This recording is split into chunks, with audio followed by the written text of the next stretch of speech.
मैं जगदीश गुप्ता आपको फिर से हमारे इस YouTube चैनल में आपका स्वागत करते हैं और उम्मीद करते हैं आप लोग बहुत अच्छे होंगे। दोस्तों, आज हम एक ऐसे टॉपिक पे बात करने वाले हैं जो कि हर आदमी के जिंदगी में कहीं ना कहीं इस उम्र में जीवन में ऐसे मौके आते हैं जो हमें कहीं ना कहीं जिस टॉपिक पे हम आज बात करना चाहते हैं, हर आदमी वो टॉपिक कभी ना कभी फेस जरूर करता होगा। तो टॉपिक क्या है और कैसा है, आप हमारे साथ वीडियो में बने रहिए और हम इस वीडियो को स्टार्ट करते हैं। टॉपिक ये है कि आपने थंबनेल में देखा भी होगा, उसमें लिखा होगा कि क्या कम पढ़े लिखे लोग ज्यादा सक्सेस होते हैं। ये है टॉपिक और जायज सी बात है, आप लोग ने अपने जीवन में देखा होगा, बहुत सारे ऐसे लोग होंगे जो काफी पढ़े लिखे होंगे तो कुछ काम के लायक नहीं है, और ऐसे बहुत सारे लोग होंगे आपके आसपास होंगे, आपके इर्द गिर्द होंगे, आपके फ्रेंड होंगे, आपके रिश्तेदार होंगे जो कम पढ़े लिखे लोग भी बहुत काफी सक्सेसफुल होंगे। तो आज हम उसी टॉपिक पे बात करेंगे जिससे कि कम पढ़े लिखे लोग सक्सेस होते हैं। तो इस टॉपिक पे आज हम बात करने वाले हैं, तो आप वीडियो के अंत तक आप लोग जरूर देखिएगा, क्योंकि इसमें आज आपको हम एक ऐसी चीज बताने वाले हैं जो आपको कहीं ना कहीं इससे आपको थोड़ा मोटिवेशन मिलेगा। तो आप हमारे साथ वीडियो में बने रहें। कई बार आप लोग देखे होंगे कि काफी पढ़े लिखे लोग जो है अपने जीवन में असफल हो जाते हैं और जीवन में कम पढ़े लिखे लोग जो है सफल हो जाते हैं। तो क्या आप जानते हैं कि इसके पीछे का कारण क्या है?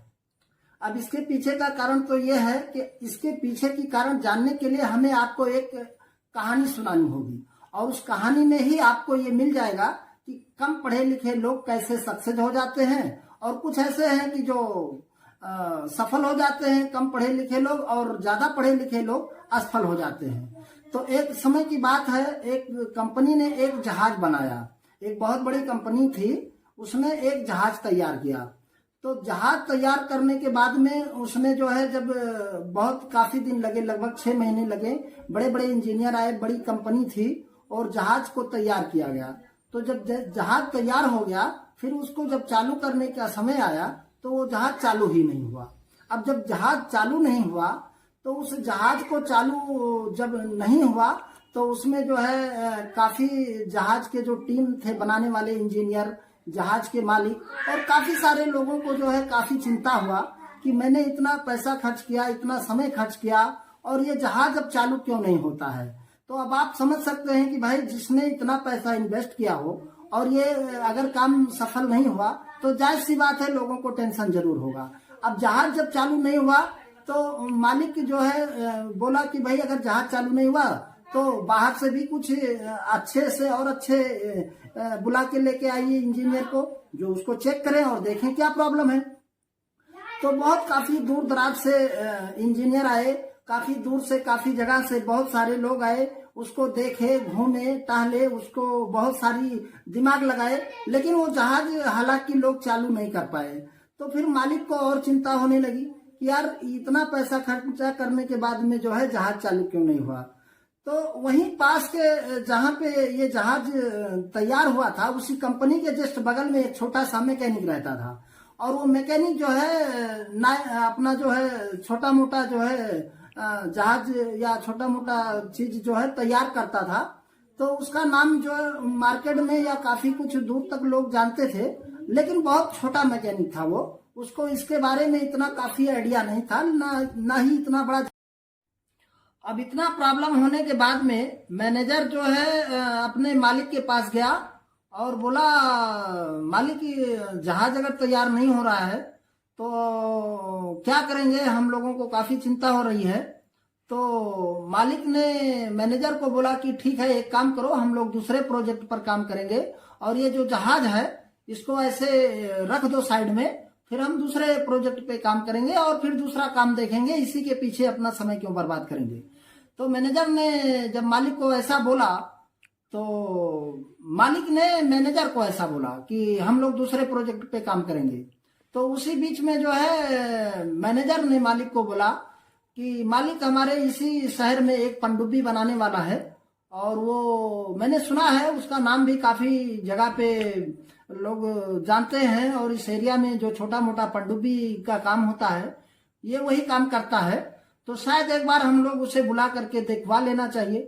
तो मालिक हंसने लगा और उनके सारे स्टाफ वाले भी हंसने लगे कि हमने देश विदेश से मंगवाया, बहुत सारे इंजीनियर आए, स्टेट लेवल के आए और विदेश से भी आए, काफी माने चुने इंजीनियर उनकी टीम आई, और वो लोग अगर कुछ नहीं कर पाए तो ये छोटा सा एक पनडुब्बी बनाने वाला हमारे जहाज को कैसे बना पाएगा। अरे हमें तो लगता है कि शायद ये अभी तक इतना बड़ा जहाज कहीं देखा भी नहीं होगा। बहुत समझाने के बाद में एक बार जब उसने रिक्वेस्ट किया मैनेजर ने मालिक को, तो मालिक ने उनको ऑर्डर दे दिया कि ठीक है, एक बार अगर ऐसा है तो आप जा करके और उसको बुला लो, दिखा दो बुला के। अगर सभी लोग आ गए हैं तो एक बार उसको भी दिखा दो, शायद कुछ काम अगर बने तो बने। तो फिर ये पनडुब्बी वाले के पास जाता है। उसी शहर में एक छोटा सा पनडुब्बी बनाने वाला एक मैकेनिक रहता था, जो कि वहां पे छोटा मोटा काम करता रहता था। तो अब ये पनडुब्बी वाले के पास में मैनेजर जाता है और बोलता है कि हम फला जगह से आए हैं और हमारा एक जहाज है, और वो नए जहाज हम लोग बना के तैयार किए हैं, और वो जहाज अभी तक हम लोग बन तो गया है लेकिन वो चालू नहीं हो रहा है। तो उसने कहा, अरे महाराज, हम लोग तो इतना बड़ा जहाज कभी देखे नहीं हैं और आप उसको चालू करने की बात कह रहे हैं, आप क्या बात करते हैं। तो इसने कहा, भाई चालू हो या ना हो, आप एक बार चलकर उसको देख लीजिए, शायद हो सकता है कुछ काम हो जाए। तो बहुत रिक्वेस्ट करने के बाद वो छोटा सा पनडुब्बी बनाने वाला आदमी जा करके वहां पे गया, और जाने के बाद उसने जो है चारों तरफ से घूमा, जहाज के चारों तरफ घूमा। करीब 4 घंटा उसको लग गए सारे चीज को घूमने के बाद में एक जगह पे जाकर के वो खड़ा हो गया। अब खड़ा होने के बाद में उसने जो है अपने बैग से एक हथौड़ी निकाला और वहां से उसने 3 हथौड़ी मारा एक जगह पे उसी जहाज में। तो वहां से मैनेजर और मालिक और उनके स्टाफ के जो लोग थे दूर से देख करके हंसने लगे और ये कहने लगे कि अरे यार, ये कैसा पनडुब्बी बनाने का आदमी है जो यार ये आया है और कुछ देखा समझा, और देखने समझने के बाद इसने सिर्फ जो है 3 हथौड़ी एक जगह पे मार दिया, और इससे ये क्या कर पाएगा बोल के वो लोग हंसने लगे। तो जब वो हंसने लगे तो पनडुब्बी वाला आदमी सोचा कि ठीक है, वो हंस रहे हैं, हंसने दो, उससे हमें कोई फर्क नहीं पड़ता, हमारा जो काम है वो हमने करके देख लिया है। इसके बाद में जो है बुलाता है मैनेजर को और कहता है कि सर आ करके आप एक बार चालू करके देखिए जहाज को, शायद अब जहाज चालू हो सकता है। आए और तुरंत उसको स्टार्ट किए और जहाज चालू हो गया। अब जब जहाज चालू हो गया तो सारे लोग आश्चर्यचकित हो गए, लोग तालियों की गड़गड़ाहट होने लगी, बधाई देने लगे, बहुत सारे लोग खुश हो गए कि भाई ये ऐसा मिस्त्री है कि जो 3 हथौड़ी मारा और जहाज चालू हो गया। अब जहाज चालू होने के बाद में मालिक ने मैनेजर को पूछा कि उनको पूछो उनका बिल कितना हुआ, तनख्वाह कितना हुआ, जो इसने बनाया है जहाज को उसका दाम भी पूछ लो।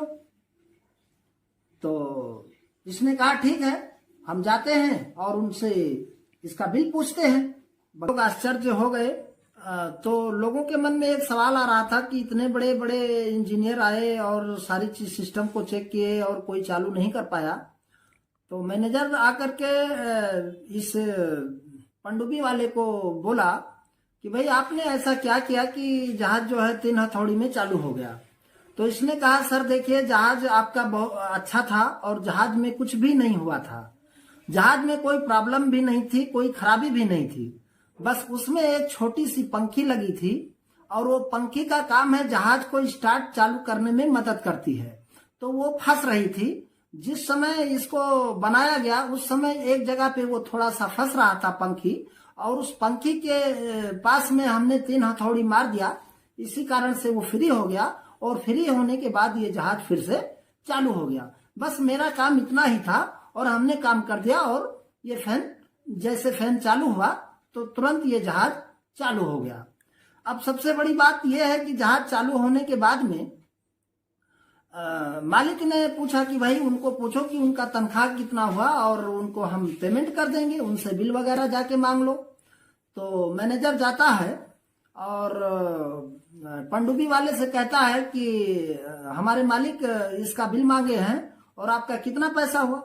तो ये बिल में 1 लाख रुपया लिख के देता है और वो बिल को लेता है उसका मैनेजर और बिल को देखता है और देखने के बाद थोड़ा मुस्कुराता है और मुस्कुराने के बाद में वो बिल लेकर के मालिक के पास चला आता है। मालिक के पास आता है, मालिक उस बिल को देखता है और देखने के बाद में उसका दिमाग गर्म हो जाता है। अरे यार, इसने सिर्फ 3 हथौड़ी मारा और 1 लाख रुपए का बिल थमा दिया। ठीक है, कोई बात नहीं, हम तो इसे 1 लाख रुपया देंगे ही, ऐसा कोई दिक्कत नहीं है। लेकिन हमें ये जानकारी होना चाहिए कि ये 3 हथौड़ी के लिए 1 लाख रुपया ये कैसे, किस तरह से जो है ये अपना जो है बिल मांग रहा है। तो कोई बात नहीं है, आप जाइए और उसको जो है 1 लाख रुपया पेड कर दीजिए और आज से ही उसको बोलिए कि हमारे कंपनी में आके वो काम ज्वाइन कर ले और हमारे कंपनी में आज से ये काम करेगा। लेकिन अब वही सवाल आप लोगों के मन में एक बात और आ रहा होगा कि 3 हथौड़ी के लिए उन्होंने 1 लाख रुपया दिया, तो 1 लाख रुपया किस तरह से मांगा और कैसे उसने दिया, इसके बारे में भी आप पहले समझिए कि सिर्फ 3 हथौड़ी के 1 लाख रुपए का कीमत कोई भी सुनने से उसके दिल में एक सवाल जरूर पैदा होता है कि इसको हम कैसे एक्सेप्ट करें कि 3 हथौड़ी के लिए 1 लाख रुपया मुझे देना पड़ेगा। तो मालिक ने जो है वहां पे मैनेजर को बोल करके उसको काम के बारे में भी ऑफर किया और एक मालिक ने तो पनडुब्बी वाले को 1 लाख रुपया मैनेजर के हाथ से भेजवा दिया।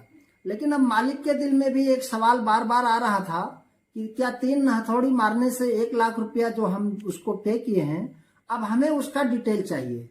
तो पनडुब्बी वाले के पास जाओ, मैनेजर को बोला मालिक कि पनडुब्बी वाले के पास जाओ और उसको बोलो कि भाई 1 लाख रुपया तो आपको मिल गया, लेकिन हमारे मालिक इसका ब्यौरा मांगे हैं कि जो आपने 1 लाख रुपया लिया है वो किस चीज का 1 लाख रुपया है, उसका आप मुझे डिटेल दे दीजिए। आप लोगों ने भी सुना होगा, बहुत सारे जगह में देखा होगा, लोग जो भी चीज परचेस करते हैं, खरीदते हैं या कोई सामान लेते हैं तो उसमें पूरा डिटेल लिखा होता है कि ये सामान का इतना कीमत और इसका इतना कीमत, इतना, ऐसा टोटल डिटेल रहता है।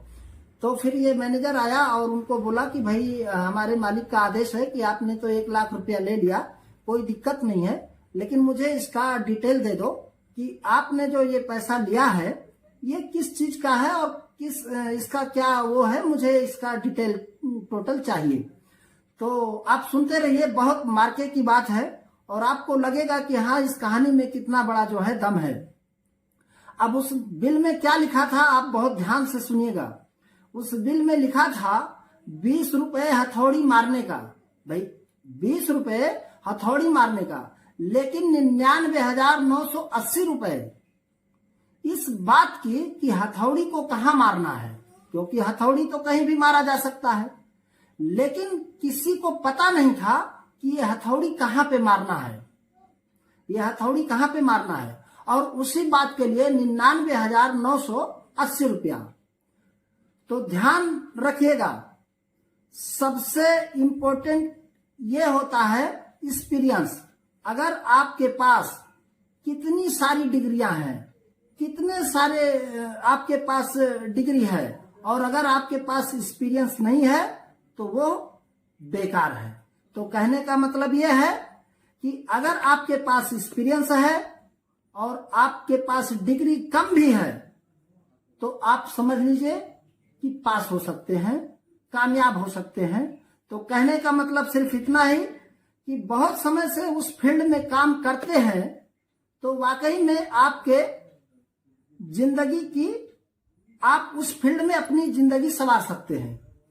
अगर किसी भी फील्ड में अगर आप बहुत समय से काम करते हैं, आपको एक्सपीरियंस है, तो आप अपनी जिंदगी को संवार सकते हैं। तो कहने का मतलब यह है कि वो पनडुब्बी वाले ने भले ही कम पढ़ा लिखा था, भले ही उसकी जो है डिग्री कम थी, भले ही वो विदेशों के बड़े कंपनियों में काम नहीं किया था, लेकिन उसके पास जो एक्सपीरियंस था, उसके पास जो अनुभव था, वो उसके लिए बहुत बड़ी चीज होती है। इसलिए आज के डेट में और कुछ ऐसे पढ़े लिखे लोग असफल हैं और कम पढ़े लिखे लोग भी सफल होते हैं।